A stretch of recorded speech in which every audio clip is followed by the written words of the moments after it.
Well, welcome everyone. This is a project that we're doing, sort of looking historically at the benefits of the Civilian Conservation Corps and what the possibilities might be for a new CCC with the Biden administration new jobs plan, American Jobs Plan, and part of that is proposed Civilian Climate Corp.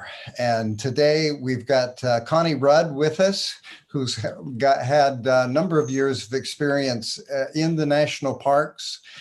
Connie, one of the first jobs you had as a ranger was here in Arizona at the Grand Canyon. And you've been deputy superintendent at Shenandoah, and you finished up your career at Black Canyon of the Gunnison, where you were superintendent. And what's the other park next door? Curricombe National Recreation Area. Yeah. So lots of experience to draw from, and we're so glad to have you with us. Well, what's your experience in the national park of how the parks have benefited historically from the CCC in the 30s? You've got some pictures to show us and some narration to go with it. I certainly do. This is the well-known Skyline Drive in Shenandoah National Park in Virginia. And this was a park I spent about 8 years of my career in, one of the most scenic highways in the country, and predominantly built by the CCC in the early 1930s, right as the Civilian Conservation Corp program was beginning.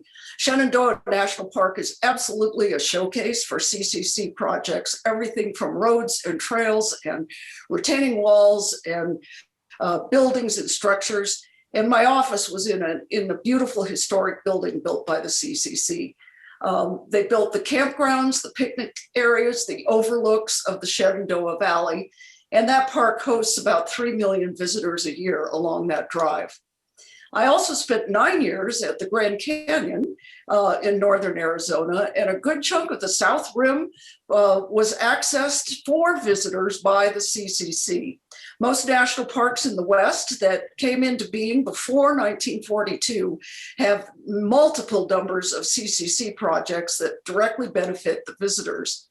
Black Canyon of the Gunnison National Park in southwest Colorado was my last assignment, and the Black Canyon just shows off some of the CCC projects beautifully. It's a very rugged canyon, similar but dissimilar to Grand Canyon, and just providing access to the edge so that you could safely look into that canyon was always a challenge. CCC boys were well known for their stonework, their masonry, and using natural materials in the area to create access without something that was plastic looking. It was very, very natural. Rocky Mountain National Park was another park of mine that literally wouldn't have access today had it not been for the CCC. Most of the trails, picnic areas, and campgrounds, including the trails and routes to the top of this stupendous mountain called Long's Peak.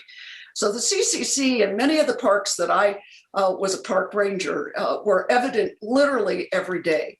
The challenge to the National Park Service is to maintain those things.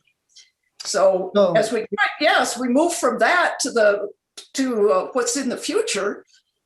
Yeah, if you were to be superintendent now and you had a group of young people, men and women today, it would be, and all colors of people, all races, where the old CCC was segregated, unfortunately. So if you had this team of people, what do you imagine they might do in national parks? Well, thanks for asking that, because I did have the opportunity to oversee a number of projects in my last years. But I do want to take a moment to introduce you to Crystal Kane, a young friend of mine who was volunteering at Grand Canyon National Park as part of the California Condor Reintroduction Program. She's standing on one of the overlooks constructed by the CCC, holding telemetry, and she's addressing an audience about the reintroduction of the California condors. This is a perfect person for the perfect kind of job that the Civilian Climate Corp folks could be doing in parks with any kind of natural or cultural resource.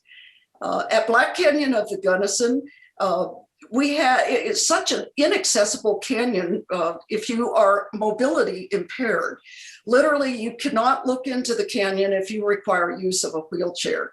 And the Western Colorado Conservation Corp, a state level version of the Civilian Climate Corp concept, was very active at Black Canyon.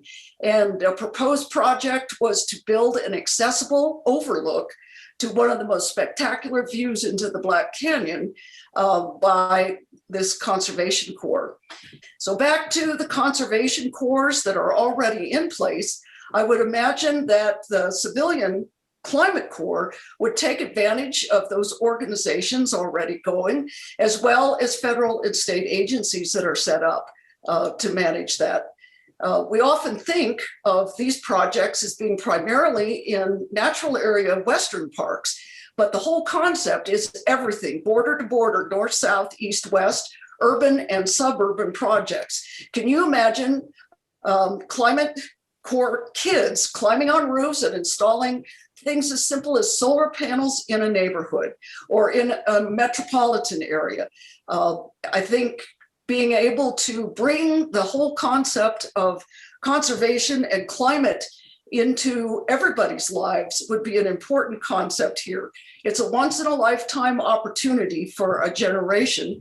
And I share with you here a photograph of me 40 years ago on the south rim of the Grand Canyon with two young girls who had just finished about 3 hours with me in the woods as part of a junior ranger program.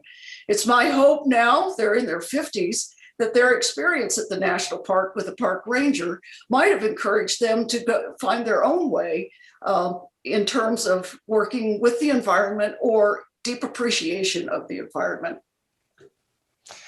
Well, Connie, you sold me on the Civilian Climate Corp. Thank you. I really see the benefits of it, and seeing you, especially in your uniform there, makes me want to say thank you for your service. Well, you're welcome.